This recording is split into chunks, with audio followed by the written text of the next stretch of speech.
Assalamualaikum guys, selamat datang ke SRTV. Berakhirnya perlawanan ke-12 untuk Sabah FC dan kita telah berjaya mengutip 3 mata seterusnya di Stream Ligas. So, basically aku ndak tengok full match perlawanan ni, aku hanya menyaksikan separuh masa pertama saja, itu pun tidak full juga sebenarnya.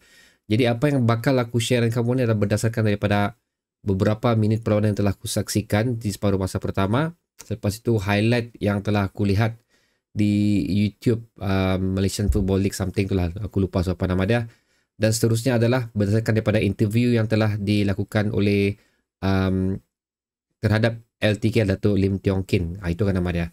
Okey, interview yang telah beliau lakukan, komen beliau mengenai anak-anak buah beliau dan seterusnya. Keratan Akbar jugalah yang telah aku baca sebelum aku buat video ni. So agak limited jugalah apa yang bakal aku share dengan kamu ni, tapi ini again berdasarkan dengan apa yang telah aku lihat, apa yang telah aku baca. So inilah perlawanan ke-12 untuk Sabah FC yang telah Sabah FC lalui, dan setakat ni Sabah berada di tangga ke-4. Walau macam mana pun tim-tim lain yang menentang ataupun cuba untuk mengganggu-gugat kedudukan Sabah FC sekarang berada dalam keadaan cukup selesa sebenarnya, di mana Selangor dan Pahang kelebihan 1 mata dengan Sabah FC, dan seterusnya Kedah mengutip 22 mata setakat ni tapi baru melalui sebanyak 11 perlawanan.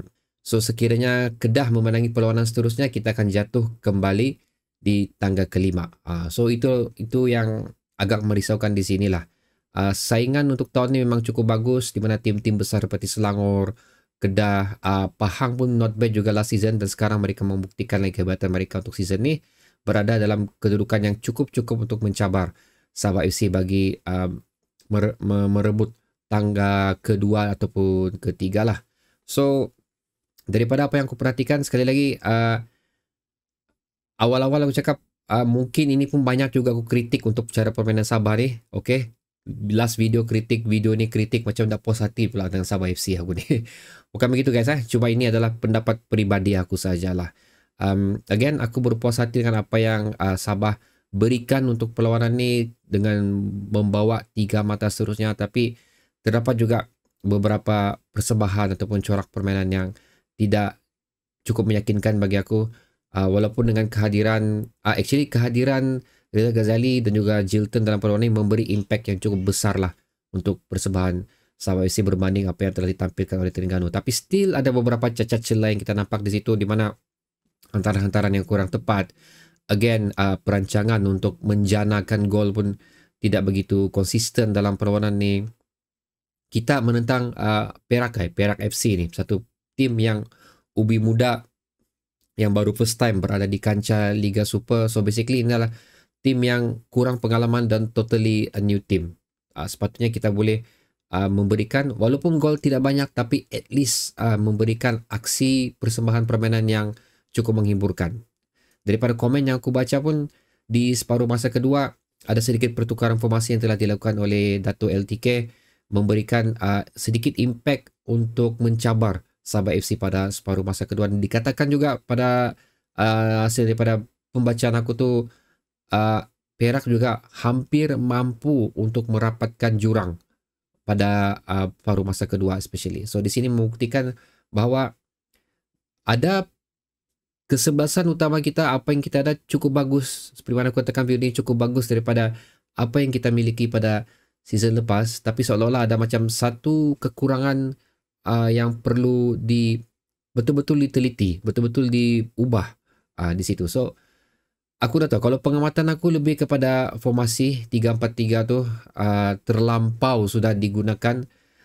Aku faham formasi 3-4-3, tapi sepanjang perlawanan of course ada perubahan formasi. Tapi aku bercakap di sini adalah mengenai main formation yang sering kali digunakan pada tiap-tiap perlawanan. Membuatkan aku rasa, jangan bilang tim-tim besar seperti Selangor, Kedah, JDT apa semua, tim-tim kecil, even tim-tim yang baru berada dalam kancah Liga Super ni pun seolah-olah boleh sudah membaca apa yang cuba dilakukan oleh Sabah FC. Tu situ yang aku nampaklah kepincangan sedikit yang perlu, aku rasa perlu diubah suai. Tidak semua, at least ubah suai sedikit untuk apa yang cuba dipamerkan, apa yang cuba ditampilkan oleh OKS untuk anak-anak OKS, dan juga apa yang telah cuba direalisasikan formation OKS daripada anak-anak buah OKS sendiri. Jadi di situ, okay. Aku again berpuas hati dengan keputusan ni, walaupun ada kritikan juga aku sertakan, kerana itu adalah bagi aku rasa kekurangan yang perlu dititik beratkan oleh QS sekiranya, bukan lagi sekiranya lah, untuk terus mencabar kedudukan terbaik di Liga Super bagi tahun 2023 ni, at least juga untuk kekal berada di saingan AFC. Nah, at least lah. So itulah guys, apa yang aku nampak saja. Again, komen ni dah akan begitu panjang pasal aku sendiri pun dah tengok habis full time perlawanan ni. Cuma again, dengan kehadiran dua pemain yang aku sebut tadi, Riza Ghazali dan juga Jilton, memang memberi impact yang cukup besar untuk Sabah FC berbanding apa yang kita lihat sewaktu perlawanan menentang Terengganu. So okay guys, again aku cakap memang ada kurang ni apa yang aku review ni. So sila letakkan pandangan kamu pula di ruang komentar di bawah mengenai perlawanan ni. So sini kita berjumpa lagi di video seterusnya guys. Assalamualaikum.